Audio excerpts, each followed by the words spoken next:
आज तुम्हाला हिरवी मिरची न वापरता साबुदाण्याची उसळ करून दाखवते।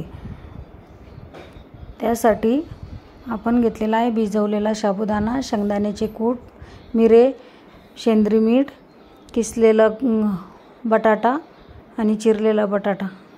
बटाटा किसून घेतला आपण, त्याच्या बारीक फोडी करायच्या, म्हणजे तुपामध्ये तेव्हाच नरम होतात। एक बटाटा किसून घ्यायचा, मिरे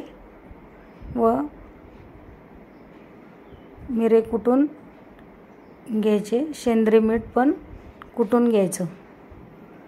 ज्यांना हिरवी मिरची व मीठ चालत नाही उपासाला, त्यांच्यासाठी स्पेशल उसळ आहे ही। कढईमध्ये तूप टाकून बटाट्याच्या फोडी टाकून घ्यायच्या।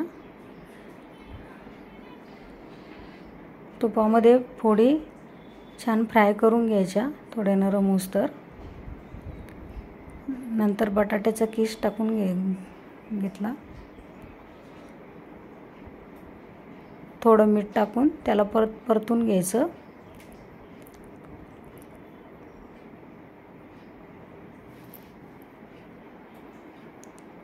आपल्या साबुदाण्यामध्ये सेंद्रिय मीठ टाकून घ्यायचं आणि कढईमध्ये मिरेपूड टाकून घ्यायची, शेंगदाण्याचं कूट टाकून परतून घ्यायचं थोडं।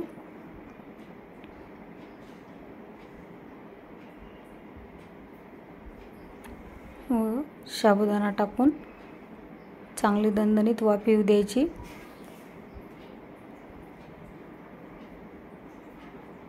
खूप छान लागते उसळ खायला, तुम्ही नक्की एकदा करून बघा। ज्यांना हिरवी मिरची उपासामध्ये नवरात्रात चालत नाही, त्यांना हे छान ऑप्शन आहे। तयार आहे आपली उसळ, साबुदाणा उसळ। नक्की करून बघा।